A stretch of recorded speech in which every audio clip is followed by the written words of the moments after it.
President Trump, he has to act in the interest of the American people in the United States.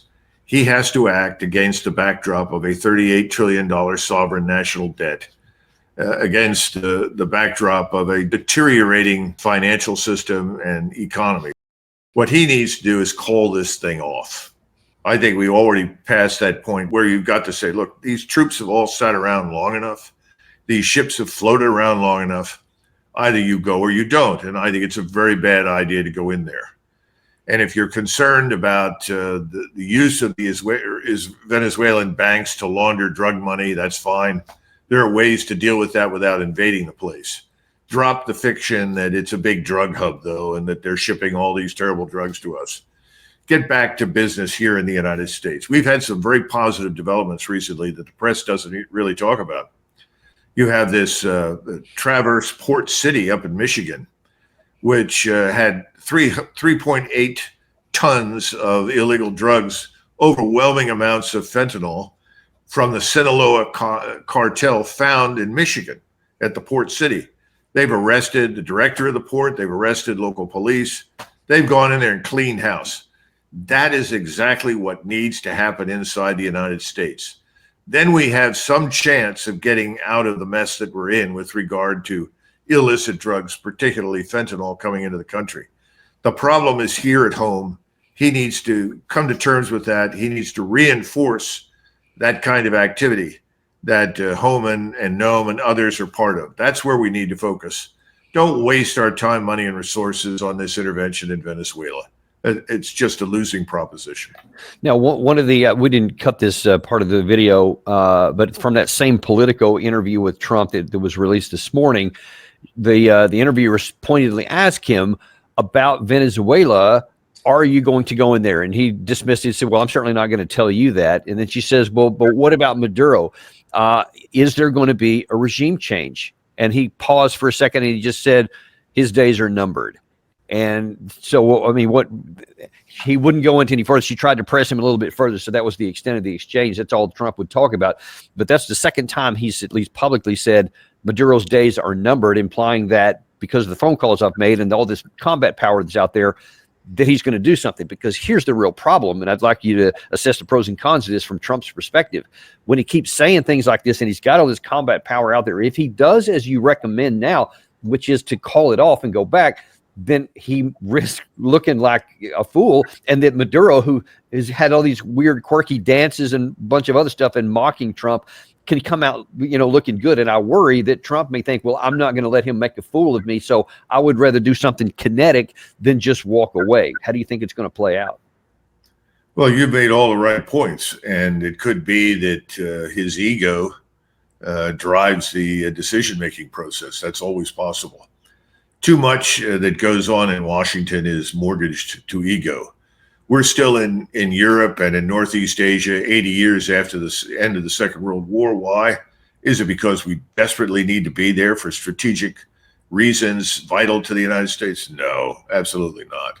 Are we stopping the imminent outbreak of war between these various countries that could swallow the world? No, that's all nonsense. So I think what he needs to do is say, frankly, I would do what, I always talk about the fireside chats. There were only, I think, 6 or 7 of them. And I'm not an FDR supporter at all. But the fireside chats were effective, where he sat down and spoke on the radio in very, what's the right word, very quiet, unassuming terms, and said, I've considered the issue, and this is what I've decided to do, and this is why. I think he would be more successful than he thinks. And if somebody wants to press him on it, he said, well, I've thought about Maduro, and I think that Venezuela probably deserves better, but I'm not sure that forcibly removing him will produce the outcome that we would like to see.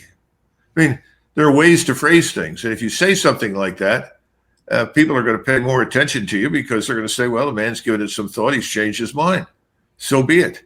Send the troops home. Forget it. Everybody, this new national security strategy, I'm sure you're going to want to talk about it. Right. It's not really a strategy. It's just a document with a lot of stuff packed into it.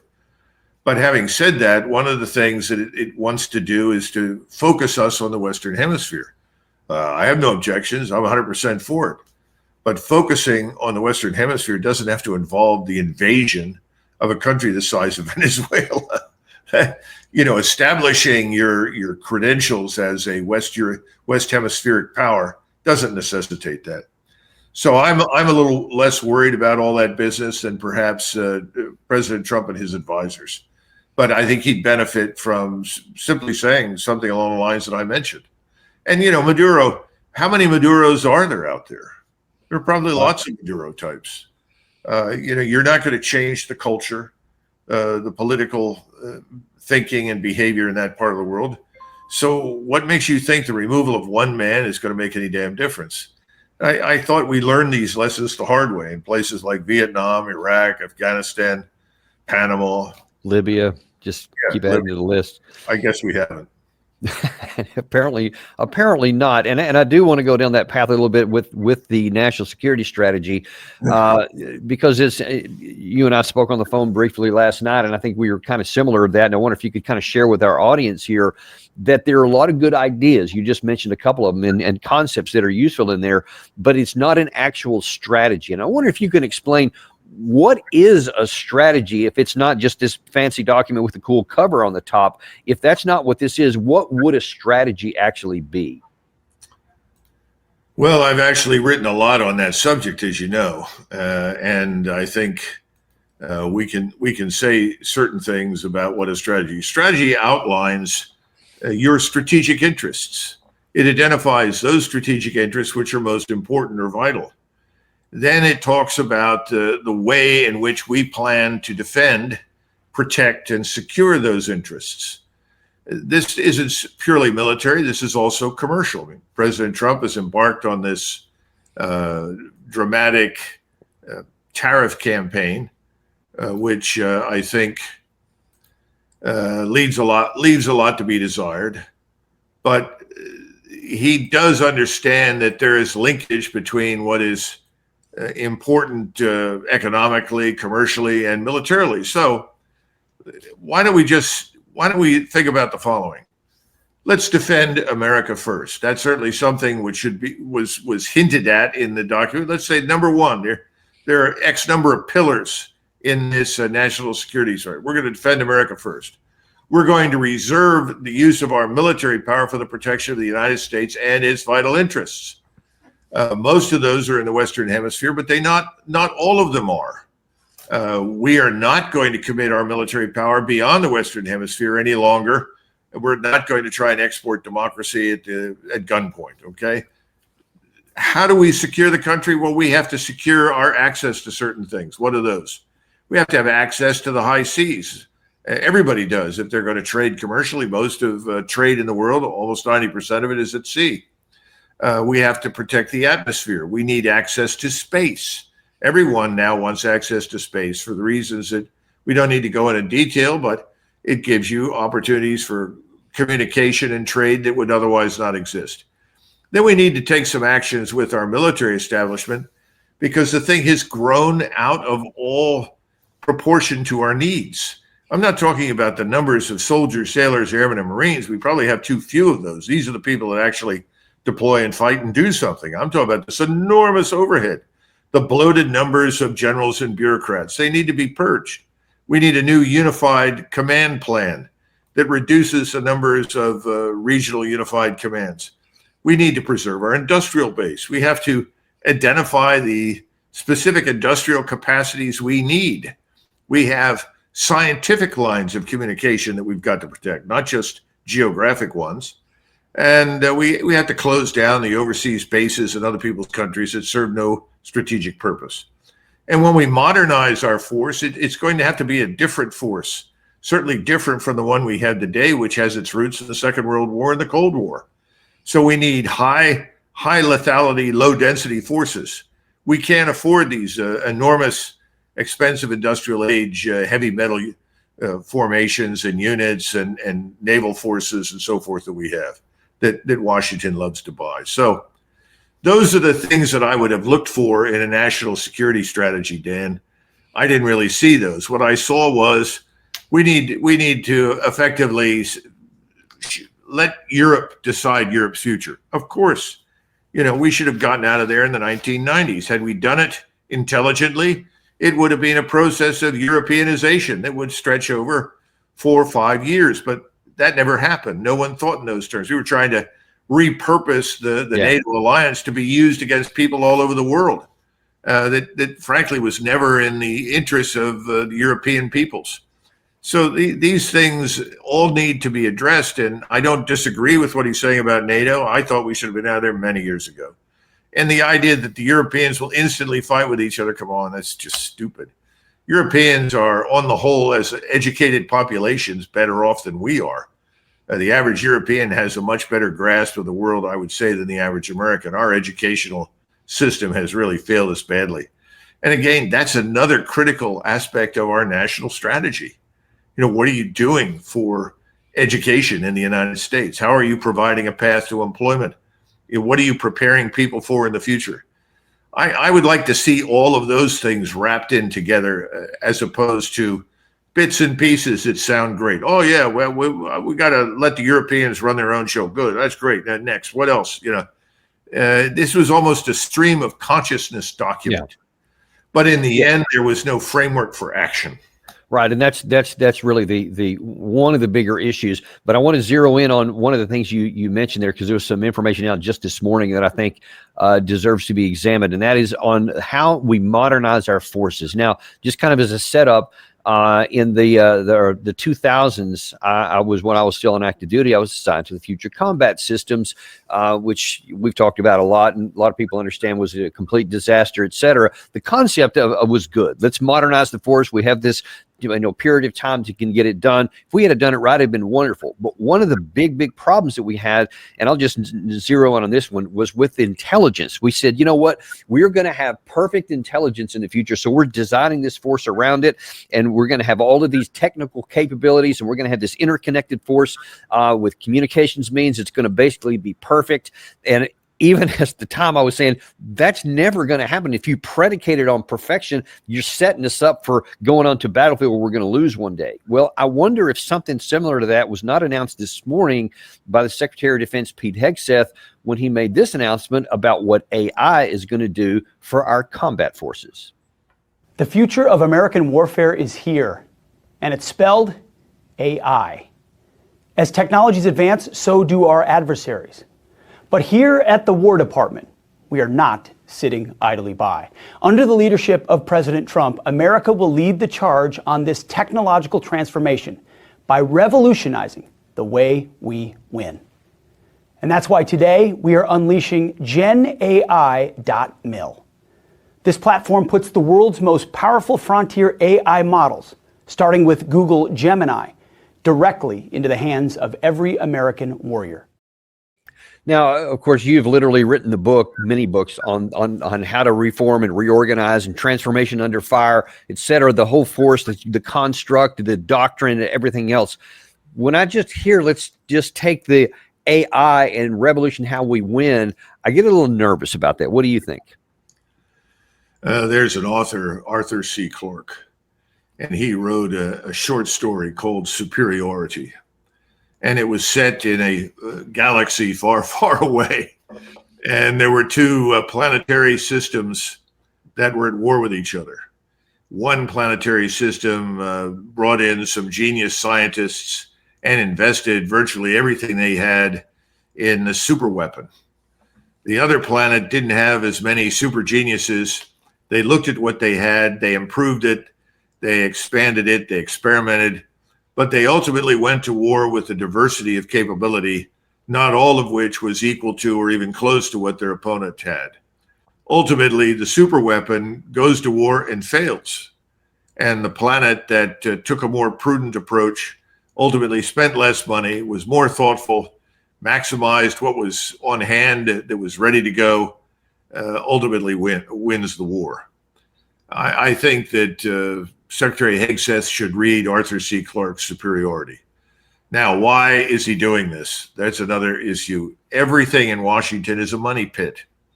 Everybody in Washington wants to sign on for some program that will feed them, their constituents, their donors, money in perpetuity. So I'm sure that this new AI program will have thousands of lobbyists, people from various corporations, as well as members of the military, all there with their hands out to catch all the money that falls out of the bucket that is filled with cash. And they'll do whatever they can to maximize their profits. And what they produce is anybody's guess. How many billions of dollars did we squander on future combat system until finally Secretary Gates stepped in and killed it? And thank goodness he killed it. He also killed something called the Expeditionary Fighting Vehicle in the Marine Corps. That was an attempt to build the impossible vehicle that would be light and fast and amphibious, protect everybody in it, and could be launched at sea from 30, 40 miles out and creep onto the beach stealthily at night or whatever. It's a complete farce. It had no chance of success. Most of the time, these things promise something that can't be delivered on. That's to break the laws of physics. Now, I don't know the details, but this is more AI hype. And right now, many people in the market who are very familiar with artificial intelligence are concluding that this bubble is about to burst. Some people think it's already started. In other words, your expectations of what the technology will produce and the real outcome are not the same. And so it takes time, and you need to experiment, and you need to move slowly. And right now is not the time to blow your savings on one thing. The other thing is that in contrast to the past, you have a lot of private sector artificial intelligence work that's being done. In the past, we used to have to fund all the R&D through the Department of Defense. We don't have to do that now. So let's see what the market will bear. Let's see what the market produces. Let's not hitch our hopes and aspirations entirely to ephemeral dreams that may turn out to be utterly groundless. And one of the things that gives me concern about making the right calls on those, I'm going to show you a really granular level of a decision making that's coming out of the Pentagon right now. So again, in context, 4 years of war between Russia and Ukraine, and really going back to 2020 with the Azerbaijan-Armenia war, where drones really took the first center stage, and how they changed how maneuver warfare was done on the ground, and all the things that have happened since. In light of that, I am concerned about this article that came out in the Military Times on Monday. It says this is what the Secretary of Defense is focused on, is 300,000 drones, a buildup that means we know what we still need to do. But then you look at the details, which you mentioned a second ago, is approximately 30,000 of these drones will be delivered by July 26, followed by a ramp up to over 200,000 units by 2027. Now, Doug, there's a couple of other headlines we could show here from some of the other, from both the Ukraine and the Russian side. Russia is producing about 2 million per year right now, and Ukraine is somewhere around the same, but about 100,000 per month. And we're saying that the United States of America, with all of our capabilities and everything else, in a year and a half from now, will be up to about in a year where they are for a couple of months. What does that tell you about where we're focused, and do we really understand the nature of modern warfare? Well, Russia's at war, and as a result, they are going to double down on whatever works. They're going to reinforce success. So whatever they're producing is field tested. They're confident. They know it'll do a good job. We're not at war, and we haven't necessarily field tested everything. And instead of putting all of your eggs in one or two particular baskets, it might make sense right now to field what works in smaller numbers before investing very, very heavily. Now, that's been done before. If you go back to the interwar period, both the Soviets and the Germans in the 20s and the 30s engaged in a lot of experimentation. Some of that was joint until 1932. And the Soviets benefited enormously from it, but I would argue so did the Germans. The outcome were two forces that were not perfect, but they were light years ahead of anything in the West. But it went through a long process of experimentation, try and fail, pick what works, drop, discard what doesn't, and continuously evolve.